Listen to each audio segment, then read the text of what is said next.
Sebagai bagian transformasi transmigrasi, Kementerian Transmigrasi melepas 36 peserta pelatihan pengembangan kawasan transmigrasi dan pengentasan kemiskinan ke Tiongkok. Program ini tidak hanya berfokus pada pembangunan dalam negeri, namun juga memperluas kerjasama dan pembelajaran di tingkat internasional. Peserta yang diberangkatkan terdiri dari transmigran, akademisi, analis internal kementerian, para pelatih Balai Pelatihan Transmigrasi, serta pejabat setingkat direktur dan kepala divisi dari departemen pemerintah terkait di Indonesia.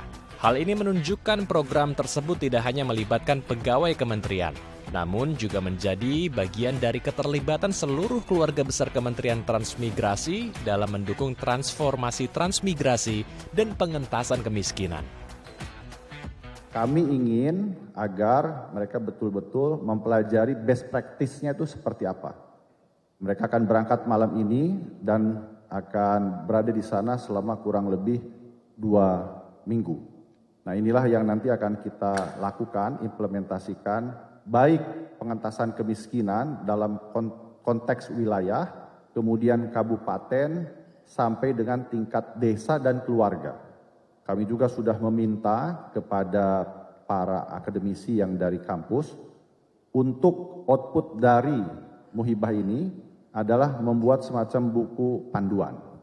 Buku panduan manual yang betul-betul implementatif dan aplikatif agar bisa diimplementasikan oleh para patriot yang ada nanti di kawasan-kawasan transmigrasi. Saya berpikir kalau misalkan satu patriot saja bertanggung jawab atas 10 kepala keluarga yang tergolong ekstrim miskin dan miskin, kalau 1000 sudah bisa mengeluarkan 10.000. Kalau best practice ini nanti ternyata berhasil, maka tahun depan kita akan kembangkan lagi dan tingkatkan skala yang lebih besar.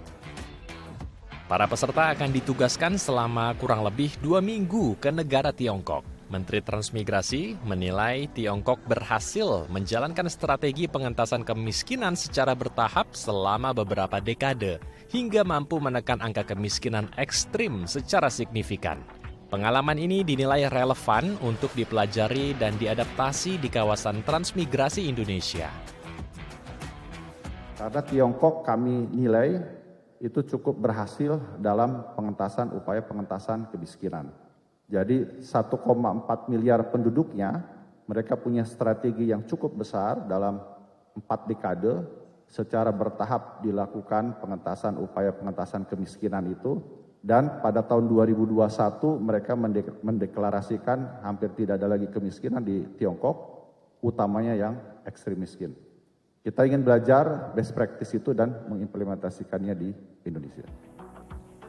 Salah satu peserta asal Papua Barat Daya sekaligus Kepala Distrik Klamono, Kabupaten Sorong, Provinsi Papua Barat Daya, Octavianus Colin, menyampaikan optimismenya terhadap program ini. Ia berharap pengalaman belajar di Tiongkok dapat diterapkan untuk meningkatkan kesejahteraan masyarakat di kawasan transmigrasi Papua Barat Daya. Dari Papua Barat Daya mengikuti ke Beijing untuk bagaimana saya belajar yang ada di Beijing itu bahwa pengentasan kemiskinannya cukup luar biasa. Oleh sebab itu saya juga ingin tahu dan ingin belajar untuk bagaimana program Kementerian Transmigrasi ini dapat saya bawa ke daerah kerja saya, yaitu di Provinsi Papua Barat Daya, Kabupaten Sorong, khusus Distrik Lamono. Melalui kegiatan ini, Kementerian Transmigrasi menekankan komitmennya untuk menghadirkan transformasi transmigrasi yang inklusif, adaptif, dan mampu menjawab tantangan pembangunan masa depan, sekaligus memperkuat posisi Indonesia dalam kerjasama pembangunan global. Andrew Pakpahan, Yudi Rahman, DAI TV.